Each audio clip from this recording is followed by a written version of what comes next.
Fourth sem general classes. Now about your paper. তোমালোকৰ fourth semৰ ভাৰতীয় অৰ্থনীতিৰ বিষয়ে আজি কিছু কথা আলোচনা কৰিম তোমালোকে মন দি শুনিবা Now fourth sem general you listen to this whatever I say okay আজি আমি ভাৰতীয় অৰ্থনীতিৰ কথা আলোচনা কৰিম আৰু তাতে আমি ভাৰতীয় কৃষিৰ নিম্ন উৎপাদিকা নাইবা ভাৰতীয় কৃষিৰ সমস্যা সমূহ আমি আলোচনা কৰিম যদি প্ৰশ্নটো আহে যে ভাৰতীয় কৃষিৰ নিম্ন উৎপাদিকাৰ কাৰণসমূহ কি তেতিয়া হলে এই পইণ্ট কিটাই লিখিব লাগিব মই যিকিটা পইণ্ট কওঁ আৰু যদি মই কওঁ প্ৰশ্নটো এনেকুৱা যে ভাৰতীয় কৃষিৰ নিম্ন উৎপাদিকাৰ কাৰণসমূহ কি তেতিয়াও এইকিটা পইণ্টে লিখিব লাগিব তাৰ মানে সমস্যা আৰু নিম্ন উৎপাদিকা একেখিনি কথাই আহে বুজিছা এতিয়া শুনি যোৱা আৰু মেইন পইণ্টবোৰ নোট কৰি যাবা I will also repeat the things in English okay now ভাৰতীয় কৃষিৰ নিম্ন উৎপাদিকাৰ কাৰণ এক নম্বৰ কাৰণ হৈছে ক্ষুদ্ৰ পৰিসৰৰ খেতি মাটি এক নম্বৰটো হৈছে ক্ষুদ্ৰ পৰিসৰৰ খেতি মাটি তাৰ মানে ভাৰতীয় কৃষকসকলৰ খেতি মাটি যিটো মাটি খেতি কৰে সেইটো একেবাৰে সৰু তাতে কোনো ধৰণৰ মানে ভালকৈ বৈজ্ঞানিক পদ্ধতিৰে উৎপাদন কৰাই নাযায় অকমান মাটিতহে মানুহবোৰে খেতি কৰে গতিকে সেই কাৰণে ইয়াতে ভাল খেতি নহয় মানে আধা বিঘা কাৰবাৰ বা 1 বিঘা এনেকুৱা ধৰণৰ হে খেতি মাটি আৰু আছে যদিও কাৰবাৰ 2 বিঘা so you write down for English medium candidates you write down the number 1 point that is small size of land holdings the size of land holdings is very small in Indian agriculture it is say half a bigha or 1 bigha like that so it is very difficult to apply any scientific methods of cultivation then number 2 comes পুৰণিকলীয়া কৃষি পদ্ধতি 2 number সমস্যাটো হৈছে পুৰণিকলীয়া কৃষি পদ্ধতি so এটো কি যে ভাৰতৰ খেতিয়কসকল এতিয়াও খেতিৰ কামত পুৰণিকলীয়া কিছুমান পদ্ধতি ব্যৱহাৰ কৰে এতিয়াও সেই পুৰণি যুগৰ কাঠৰ নাঙল তাৰ পিছত আৰু ফসল উঠোৱাৰ বাবে ধান দোৱা কাচি ব্যৱহাৰ কৰি আছে এতিয়া কি হৈছে যে এইবোৰে ব্যৱহাৰ কৰি আছে এতিয়া জানো নাঙলৰ যুগ আছে কাচিৰ যুগ আছে এতিয়া মেচিনৰ যুগ আহি গৈছে কিন্তু আমাৰ কৃষকসকলে এইবোৰে ব্যৱহাৰ কৰি থাকে তাৰ পিছত কি আৰু কি কৰে গৰু ব্যৱহাৰ কৰে হয়নে নহয় গৰু দি কৃষি কামত গৰু লগায় so এটো কাৰণেটো কি হৈছে যে উৎপাদন একেবাৰে নিম্ন another reason of this low level of agriculture is backward farming practices okay you understand backward means what old age farming techniques our farmers in India still use what the wooden plow they use the sickle and for cutting the crops and all these are old methods okay then 3 number সমস্যাটো হৈছে জলসিঞ্চনৰ অভাৱ লিখি লোৱা 3 number সমস্যাটো জলসিঞ্চনৰ অভাৱ জলসিঞ্চন মানে কি পানী যোগানৰ অভাৱ কেনেকুৱা যে মানে আমাৰ কৃষিটোৱে বতৰৰ ওপৰত নিৰ্ভৰশীল বতৰ যদি ভাল থাকে বৰষুণ হ'ব যদি বেয়া হয় তেতিয়া হল খৰাং হ'ব হয়নে নহয় কোনো ধৰণৰ পানী যোগানৰ কোনো ব্যৱস্থাই নাই আমাৰ খেতিসমূহত গতিকে এইটো এটা ডাঙৰ সমস্যা কাৰণ খেতিত কি লাগে পানীৰ প্ৰয়োজন হেতু নাই তাৰ পিছত so now for English medium candidates you write the third point that is no irrigation system irrigation means what irrigation means supply of water so Indian agriculture is mainly a gamble of monsoons if there is good rainfall then okay then the agriculture will be nice and if there is no rainfall there won't be any agriculture so this is the problem no there is no supply of water in the fields now if you go to your village do you see any canal system do you see any pump sets even if you see it's very rare no so this is one of our problems that is no irrigation tar pisot 5 number to aha 5 number সমস্যা to লৈ aha হেতু হৈছে যে পুৰণি হা সজুলিৰ ব্যৱহাৰ মানে অসমৰ আৰু ভাৰতৰ খেতিয়ক এতিয়াও পুৰণি কলীয়া ধৰণৰ সজুলি ব্যৱহাৰ কৰি আছে আধুনিক সজুলিৰ ব্যৱহাৰ হোৱা নাই বুলিয়ে ক'ব পাৰি এই সজুলিবোৰ কৃষি উৎপাদনৰ বৃদ্ধিৰ বাবে উপযুক্ত নহয় হা সৰঞ্জাম সজুলি একেবাৰে পিছপৰা now number 4 point you write down old implements okay so the implements the machinery all these things that are used in India are what these are outdated and old implements and machinery are used tar pisot 5 number point to likha উচ্চ উৎপাদন ক্ষমতা থকা সম্পন্ন বীজৰ অভাৱ উচ্চ উৎপাদন ক্ষমতা থকা সম্পন্ন বীজৰ অভাৱ তাৰ মানে কি ইণ্ডিয়াত যিবোৰ বীজ ব্যৱহাৰ কৰা হয় সেইবোৰ বীজ মানে কি একেবাৰে মানে কোৱালিটিটো একেবাৰে বেয়া বীজ ভাল হলেহে কি হ'ব বীজ ভাল হলেহে খেতি ভাল হ'ব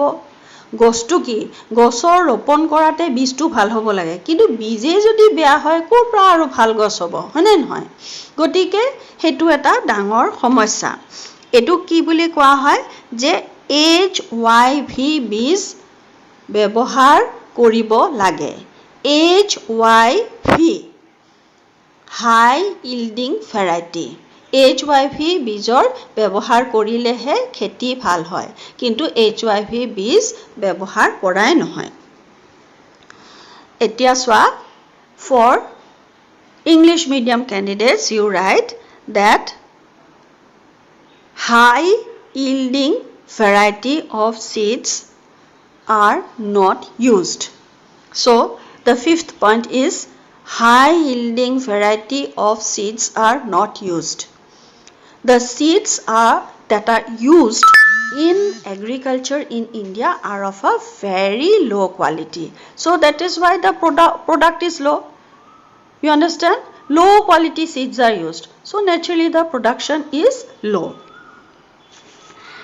6 number সোৱা কম পৰিমাণৰ সাৰৰ ব্যৱহাৰ ভাৰতত কি সাৰে ব্যৱহাৰ নকৰে হয়নে সাৰ যে দিব লাগে ভালকে যে কিবা সাৰ দিব লাগে সেইবোৰ কথা ৰাইজে খেতিয়কসকলে বুজিয়ে নাপায় যে উৰ্বৰা শক্তি মাটিৰ উৰ্বৰা শক্তি যে কমি যায় হেতু বৃদ্ধি কৰিব লাগে এইবোৰ কথা নাজানে এনে কৰি থয় আৰু কিছুমান ধনী খেতিয়ক আছে ভাল অলপ মানে তেওঁলোকৰ সজাগতা আছে তেওঁলোকে জানে অলপ সাৰ সাৰ দিব আৰু বাকি খেতিয়কে এইবোৰ একোৱে নাজানে so another point you write down that is low level of fertilizers okay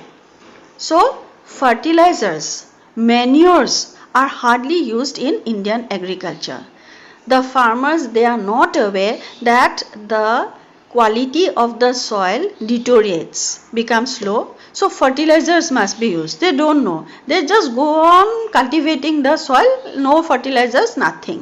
only a few farmers they know how to use fertilizers okay tar pisot 7 number point to likha prakritik durjog etu ki je bharator etiao কৃষি প্ৰকৃতিৰ ওপৰতে নিৰ্ভৰশীল হয়নে ভাৰতৰ কৃষি মানে তেওঁলোকে কি একো নাজানে তেওঁলোকে এনেকুৱা বিশ্বাসী যে প্ৰকৃতি মানে তেওঁলোকে এনেকে ভাবে যে ভগৱানে এইবাৰ আমাৰ খেতি ভাল নকৰিল এইবাৰ কি জল দেৱতাই আমাৰ কৃষি ভাল কৰিব এইবাৰ জল দেৱতাই বেয়া পাইছে বেয়া কৰিব এইবোৰে ভাবি থাকে হয়নে গটিকে কি হয় কেতিয়াবা বানপানী হয় বানপানী ফলত গোটেই নষ্ট হয় কেতিয়াবা আকৌ কি হয় কিবা পোক পৰুৱাই ধৰে গোটেইখিনি নষ্ট হয় এইবোৰ চলিয়ে থাকে সেই কাৰণে আমাৰ কৃষি একেবাৰে পিছপৰা So, another point you write down that is natural disasters. Okay, natural disasters. So, our farmers they just believe on their faith. Sometimes there is floods, sometimes there is some disease in the fields. All the crops are destroyed and if there is so much of floods then our farmers think oh this time water god is angry with us no the rain god is angry with us that's why we are not having good crops okay tar pisot 8 number point to likha উপযুক্ত পৰিমাণৰ